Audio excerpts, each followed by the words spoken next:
अस्सलाम वालेकुम। Hope you are doing well. हमने ब्लॉक 3 की ओस पे स्टार्ट की थी जिसमें आज हम पर्ल्स का स्टेशन करेंगे। तो पर्ल्स में जो सबसे पहला एलो है वो है डिजिटल आइडेंटिटी, यानी कि जैसी आइडेंटिटी आप सोशल मीडिया पर रखते हैं वो आइडेंटिटी। तो इसमें सिनेरियो आ सकता है कि a medical student regularly post pictures from parties along with inappropriate captions and comment on social media. These posts are publicly visible and some patient and faculty members come across them. This began to affect the student professional image and credibility as a future doctor. You are asked how this situation should be handled. अब क्या हुआ कि वो regular parties की picture post कर रहे हैं और इनअप्रोप्रिएट से कैप्शन लिख रहे हैं। लोग उसकी पिक्चर्स देखते हैं और उनका माइंडसेट उसके हवाले से खराब हो जाता है कि ये कैसा बंदा है, तो उसकी इससे क्रेडिबिलिटी भी खराब हो गई एज अ फ्यूचर डॉक्टर। तो आप ऐसे सिचुएशन को कैसे हैंडल करेंगे या फिर अपनी डिजिटल आइडेंटिटी कैसे मेंटेन रखनी होती है। अगर ऐसा कोई सिनेरियो आएगा तो आप ये पॉइंट बता सकते हैं कि सबसे पहले तो हम ये रिकॉग्नाइज करेंगे कि जो डिजिटल आइडेंटिटी होती है वो अफेक्ट करती है प्रोफेशनल रेपुटेशन को। ऐसा नहीं होता कि आप जो सोशल मीडिया पर है वो आपकी प्रोफेशनल रेपुटेशन को खराब ना करे। अगर कोई डॉक्टर सोशल मीडिया पे अच्छा नहीं होगा और लोग उसको देख रहे होंगे, जो लोग उसको देख रहे होंगे वो उसके पास नहीं जाएंगे, अपना इलाज कराने उसके ऊपर ट्रस्ट नहीं करेंगे। तो सोशल आइडेंटिटी या डिजिटल आइडेंटिटी बहुत जरूरी होती है। आजकल के दौर में तो बहुत ज्यादा जरूरी है। Maintain professional behaviour on all online platforms, personal accounts पर भी, क्योंकि पर्सनल अकाउंट्स पर भी बेशक हमारे जानने वाले लोग होंगे लेकिन हम उनसे रोज तो नहीं ना मिलते वो जान लें कि हम कैसे बिहेव करते हैं, ये कैसे हैं। वो तो हमें सोशल मीडिया पर ही देख रहे हैं ना। तो इसलिए avoid posting in appropriate, offensive and unprofessional content. ऐसा कंटेंट ही नहीं पोस्ट करना जैसे कि आप पॉलिटिक्स पर बहस कर रहे हैं या ऐसे किसी चीज पर बहस कर रहे हैं जो कि फजूल चीज होगी। बिला वजह की पोस्ट और इस तरह की चीजें नहीं अपलोड करनी होती हैं। Review regularly and update privacy setting to control visibility. अगर आपने अपनी कोई प्राइवेट चीज या पार्टीज वगैरह की पिक्चर शेयर करनी भी है तो आप अपने प्राइवेट अकाउंट पे करें या प्राइवेसी लगा दें। Understand that online action reflect real life personality and values. जैसे कि मैंने आपको पहले कहा, जो भी आप ऑनलाइन करते हैं वो अफेक्ट करता है आपकी पर्सनैलिटी पे और आपकी वैल्यूज पे। इससे पता चलता है कि आपकी पर्सनैलिटी कैसी है, आप कैसी चीजों को पसंद करते हैं और कैसी चीजों को नापसंद करते हैं, तो ये पता चल जाता है। और ये ऐसा नहीं है कि आपने कोई पोस्ट कर दी और वो अगले दिन खत्म हो जाएगी, ऐसे तो नहीं ना होता। आपकी जो भी पोस्ट होती है, ये जो भी चीज आपने अपलोड की होती है वो साला साल वहां पे ही रहती है, तो वो एक डिजिटल फुटप्रिंट बन जाता है आपका। अब कोई भी शख्स वो देखेगा, चाहे बेशक साल बाद देखे, 2 साल बाद देखे, बेशक उस वक्त तक आप बदल गए हो, लेकिन वो ऐसे सोचेगा कि आप ऐसे ही हैं, आप ऐसी चीजों को ही पसंद करते हैं। अवॉइड शेयरिंग कंट्रोवर्शियल, सेंसिटिव या डिसरिस्पेक्टफुल ओपिनियंस पब्लिकली। आप किसी चीज को नापसंद करते हैं या कोई ऐसी चीज जैसे जो डिसरिस्पेक्ट में आते हैं, जैसे कि आपके सीनियर डॉक्टर आपको पसंद नहीं है लेकिन आप उनको सोशल मीडिया पे बुरा भला कह रहे हैं, तो ऐसी चीजें नहीं करनी होती।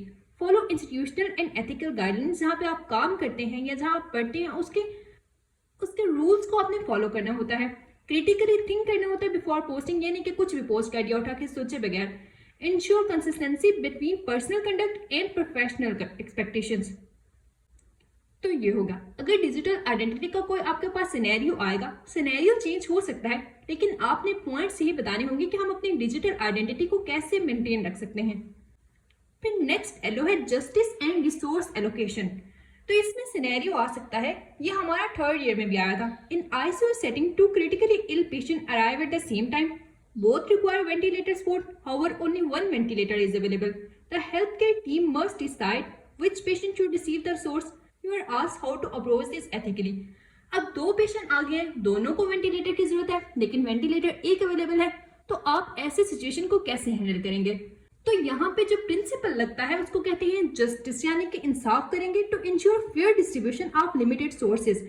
अब हमने उस पेशेंट को प्रायोरिटाइज करना है जो कि को क्लिनिकल नीड, जो जरूरत जिसको ज्यादा हो।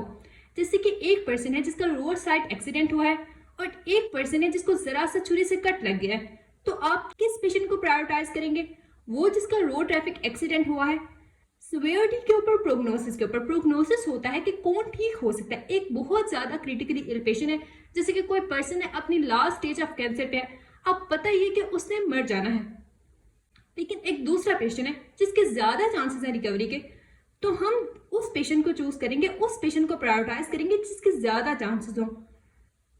Avoid any form of discrimination based on wealth, gender and social status.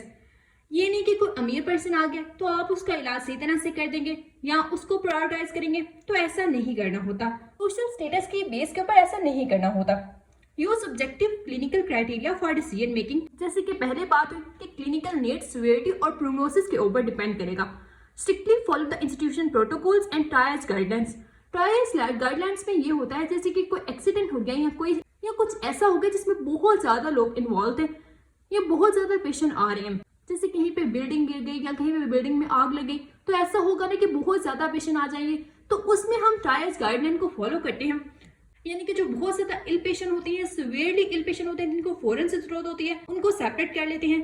जो बिल्कुल मरने के करीब होते हैं उनको सेपरेट कर लेते हैं, जिनको माइनर इंजरीज हुई हैं उनको सेपरेट कर लेते हैं। तो हर एक के हिसाब से जिसको जितनी जरूरत होती है उसको उतना ट्रीट करते हैं।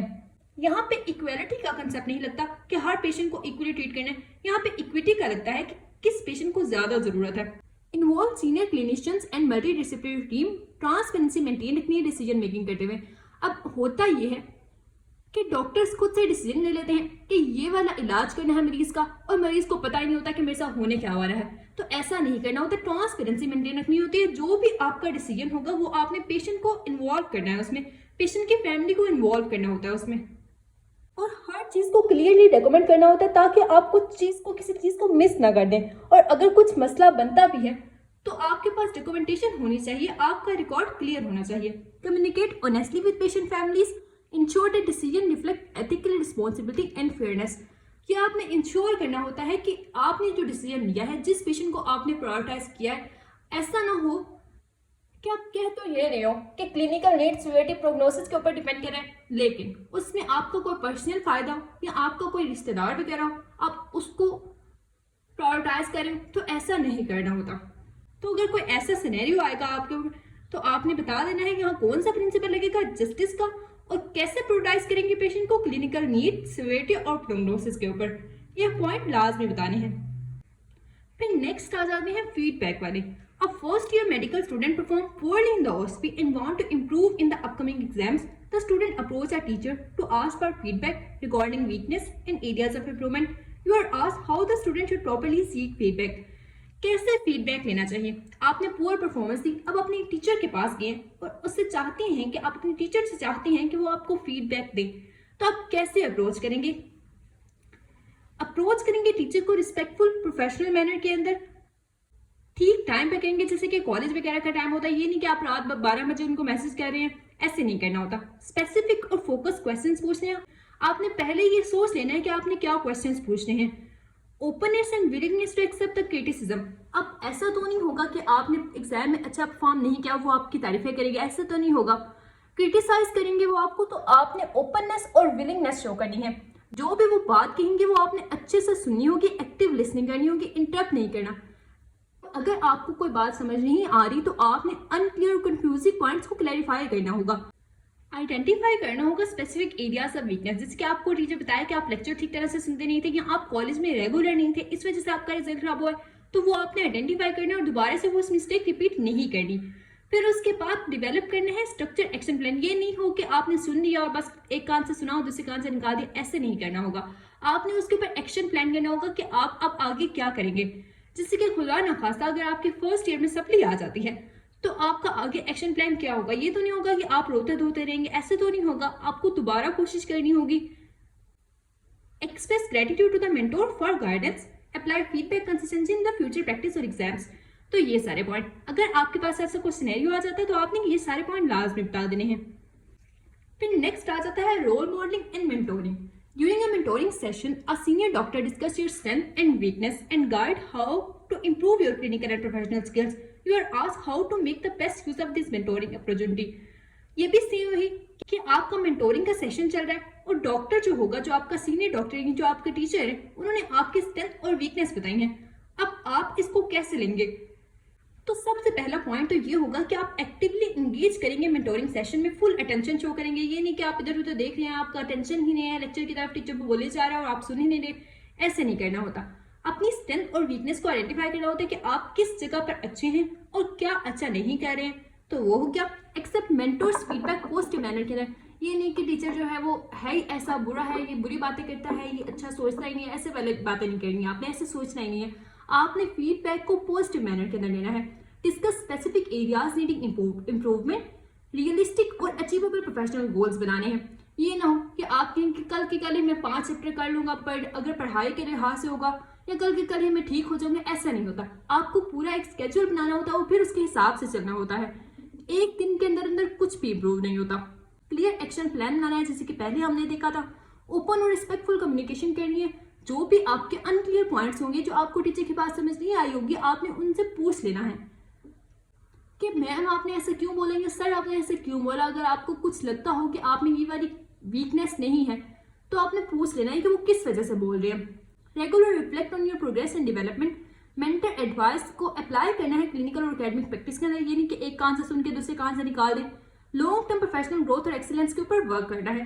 तो अगर आपके पास ऐसा कोई सिनेरियो आएगा तो आप ये पॉइंट बता सकते हैं। फिर नेक्स्ट आ जाता है receiving feedback. A teacher provide detail and critical feedback about your clinical performance during a practical session. Some point highlight your mistakes. You are asked how you should respond to such feedback. ये भी वही feedback वाला होगा, इसमें भी तकरीबन same ही points होंगे। देखिए वही अटेंशन और फोकस के साथ सुनना है, ओपन और रिसेप्टिव माइंडसेट रखना है, डिफेंसिव नेगेटिव रिएक्शन नहीं देना। ये नहीं कि आप टीचर से लड़ने लग जाएं या बहस करने लग जाएं, ऐसा नहीं करना। रिस्पेक्ट और प्रोफेशनलिज्म शो करना है।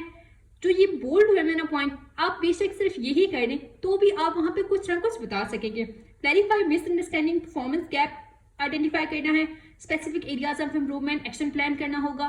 और उसके बाद जो फीडबैक आपको मिला होगा वो अप्लाई करेंगे आप अपने फ्यूचर की प्रैक्टिसेस के अंदर। Willingness to learn and improve continuously.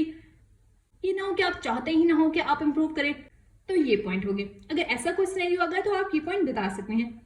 A student is confused between qualitative and quantitative research and cannot differentiate between their application in medical studies. These affect their understanding of research methodology. तो दो तरह की research होती है ना, एक होती है क्वालिटी जो कि क्वालिटी के ऊपर फोकस करती है, जिसे नाम से पता चल रहा है, और एक होती है क्वांटिटी यानी कि नंबर्स के ऊपर फोकस करती है। तो एक स्टूडेंट को इसकी समझ नहीं आ रही। अगर ये आपके साथ ऐसा है तो आप क्या करेंगे? सबसे पहले आप क्लियरली आइडेंटिफाई करेंगे different type of research method. आपको पहले पता होना चाहिए कि कौन कौन से रिसर्च के मेथड्स होते हैं। उसके बाद क्वांटिटेटिव जो रिसर्च होती है ना, जिसमें मैंने आपको पहले बताया कि न्यूमेरिकल डाटा और स्टैटिस्टिक्स पे बेस होती है। और जो क्वालिटेटिव होते हैं ना, उसमें ओपिनियंस होते हैं, एक्सपीरियंस होता है, ऑब्जर्वेशन होती है। अब क्वांटिटेटिव के अंदर आपने अपने एक्सपीरियंस, ओपिनियन वगैरह नहीं देने होंगे। इसमें क्वांटिटी होगी कि आपने इतने लोगों का ये टेस्ट परफॉर्म किया, जैसे आपने इतने लोगों का बीपी चेक किया, आपने 50 लोगों का बीपी चेक किया, उसमें से 40 का नॉर्मल आया। अब आप इसमें अपना कोई पर्सनल ओपिनियन नहीं होगा कि 40 का नॉर्मल है तो 40 करेगा। ये नहीं आप कह सकते कि हो सकता है कि 45 का नॉर्मल हो। क्वालिटेटिव में आपको ओपिनियन हो सकता है, एक्सपीरियंस हो सकता है कि जैसे कोई एक ही काम 10 सालों से 15 साल से कर रहा है, उसको तो इतना एक्सपीरियंस हो भी जाता है ना, तो ऑब्जर्वेशन हो सकती है। क्वालिटेटिव के अंदर ये सब कुछ हो सकता है। ये ज्यादा इंपॉर्टेंट यही है कि क्वांटिटेटिव रिसर्च कौन सी होती है और क्वालिटेटिव रिसर्च कौन सी होती है और इनके अंदर क्या करना होता है। जैसे कि स्टैटिस्टिक टूल यूज करने होते हैं क्वांटिटेटिव एनालिसिस के अंदर, और इंटरव्यूज, फोकस ग्रुप्स, ऑब्जर्वेशंस वगैरह यूज करनी होती हैं क्वालिटेटिव रिसर्च के अंदर। तो ये देख लेना है। नेक्स्ट आ जाते हैं डिजिटल एथिक्स। इसमें भी वही चीजें आएंगी जो हमने डिजिटल आइडेंटिटी में पढ़ी थी। A student shares a patient clinical image in the WhatsApp group without consent for the discussion. The image is forwarded further. Risk in confidentiality. तो ऐसे सिचुएशन के अंदर क्या करना चाहिए? पहले तो ये पता होना चाहिए कि ये सीरियस ब्रीच है पेशेंट कॉन्फिडेंशियलिटी का। पेशेंट की इमेजेस ऐसे ही व्हाट्सएप ग्रुप्स में शेयर नहीं करनी होती, आगे भी शेयर नहीं करनी होती, पेशेंट की प्राइवेसी डिस्टर्ब नहीं करनी होती। Immediately stop further sharing of the information. और जिसने भी शेयर की होगी उसको कहेंगे कि वो डिलीट करे। आप एडमिन है, जैसे कि इसे ग्रुप में शेयर हुई है और आप एडमिन है तो आप खुद ही डिलीट कर देंगे। इन्फॉर्म सीनियर या फैकल्टी को इन्फॉर्म करेंगे अगर वो बात नहीं मान रहा। Emphasise importance of patient privacy and consent. Legal और इंस्टीट्यूशन गाइडलाइंस को फॉलो करना होता है। Avoid sharing identifiable patient data online. किसी भी पेशेंट का डाटा ऑनलाइन शेयर नहीं करना होता। पिक्चर्स तो बिल्कुल भी शेयर नहीं करनी होती। Promote ethical digital behaviours, maintain strict confidentiality. All cases के अंदर मेंटेन रखनी होती है। प्रोफेशनल रिस्पॉन्सिबिलिटी कम्युनिकेशन के अंदर इंश्योर करनी होती है। तो ये सारे स्टेप्स होते हैं। अगर किसी पर्सन ने पेशेंट का डाटा शेयर कर दिया हो, पेशेंट की पिक्चर्स वगैरह कहीं भी सोशल मीडिया पर शेयर नहीं करनी होती। इन्फॉर्मेशन के लिए भी शेयर नहीं करनी होती। अगर ऐसा करना भी है तो पेशेंट की इजाजत के साथ करना होता है। फिर नेक्स्ट आ जाता है integrity and honesty during an exam. A student notices there friend कॉपिंग answer from another candidate. Invigilator is unaware of the situation. ऐसे सिचुएशन के अंदर क्या करना चाहिए? आपको पहले ये पता होना चाहिए कि चीटिंग सीरियस एकेडमिक मिसकंडक्ट है। कुछ लोगों को लगता है कि चीटिंग नॉर्मल सी बात है, ये तो इतना बड़ा मसला ही नहीं है, लेकिन मसला तो है। Do not participate in dishonest behaviour. Encourage करना है फ्रेंड को कि वो इमीडिएटली स्टॉप हो जाए, ना करे चीटिंग। फेल होना ठीक है, चीटिंग करके पास होके क्या फायदा होगा? इंटीग्रेटेड ड्यूरिंग इस टाइम एग्जाम्स मेंटेन रखनी है, इंस्टीट्यूशनल रूल्स और रेगुलेशन को फॉलो करना है। अगर आप ऐसा नहीं करते, अगर आप अपनी एमबीबीएस के दौरान चीटिंग कर करके पास होंगे तो बाद में आप क्या करेंगे? बाद में भी क्या आप पेशेंट के साथ चीटिंग करेंगे? एक दफा आदत पड़ जाए ना तो पर्सन को फील ही नहीं होता कि ये कुछ गलत काम है। तो ऐसा नहीं करना होता, आपने पहले ही अपना बिहेवियर ठीक रखना होता ताकि आपको किसी ऐसी गलत चीज की आदत ना हो। इन्फॉर्म करेंगे इन्विजिलेटर को अगर रिक्वायर्ड है। Understood consequence of academic dishonesty, promote fairness, और उसके बाद ये आपकी रिस्पॉन्सिबिलिटी है एज अ फ्यूचर डॉक्टर। तो आपने अगर ऐसा कोई सिनेरियो आगा तो आपने ये पॉइंट्स बता देने हैं। फिर नेक्स्ट आ जाता है scientific article and research ethics. A student present a research articles but mixes introduction, method, result और डिस्कशन। इसकी वजह से कंफ्यूजन बन रही है। तो क्या प्रॉपर सीक्वेंस होता है? तो जब हमने कोई भी रिसर्च करनी होती है ना, उसमें हम इमराड स्टडी को फॉलो करते होते हैं। इसमें क्या है, इमराड स्ट्रक्चर फॉलो करते होते हैं। सबसे पहले इंट्रोडक्शन लिखते हैं, फिर मेथड लिखते हैं कि कौन सा स्टडी डिजाइन है, जैसे कि हमने देखा कि क्वांटिटेटिव है या क्वालिटेटिव वगैरह है, रिजल्ट्स, और फिर डिस्कशन आ जाती है। तो क्लियरली प्रेजेंट करना होता है इंट्रोडक्शन को बैकग्राउंड ऑब्जेक्टिव्स के साथ कि क्यों ये चीज इंपॉर्टेंट है। डिस्क्राइब करना होता है मेथड डिटेल के लिए फॉर रिप्रोडक्टिबिलिटी को क्लियरली एक्सप्लेन करना होता है। जो भी आपका टॉपिक होगा, जैसे कि आपका टॉपिक है कि बहुत ज्यादा फोन यूज करने से आंखें खराब हो जाती हैं, अब आपने उस मेथड को इतनी डिटेल से लिखना है, आपने उस चीज को इतनी डिटेल से एक्सप्लेन करना है कि अगर कोई उसके ऊपर दोबारा से रिसर्च करना चाहिए ना सेम वही पैटर्न यूज करके, तो वो रिप्रोड्यूस कर सके उसको, वो सेम टेक्निक यूज करके उसके भी वही रिजल्ट है जो आप क्या हैं। Present result objectively without interruption, discussion separate रखनी है एनालिसिस से। एनालिसिस में वो होगा जो आपका रिजल्ट आया, और डिस्कशंस जो होती हैं वो तो नॉर्मल ओपिनियंस होते हैं ना, टेबल्स और फिगर्स वगैरह यूज करने हैं। कंपेयर करनी है, जो भी पहले रिजल्ट होंगे ना उसके साथ कंपेयर करनी होती है। लिमिटेशन ऑफ स्टडी को मेंशन करना होता है, क्लैरिटी वगैरह। इसमें से कुछ पॉइंट आपने बता देना है, लेकिन ये इमराड स्ट्रक्चर लाजमी याद रखना है कि इंट्रोडक्शन, फिर मेथड, फिर रिजल्ट और फिर डिस्कशन आएगी। तो ये हो गया एंड दैट्स इट। ब्लॉक 3 के पर्ल्स में यही कुछ था। Hope this will help you. इसका पीडीएफ का लिंक आपको पिन कमेंट में और डिस्क्रिप्शन में मिल जाएगा, तो लास्ट में रीड कर लीजिएगा।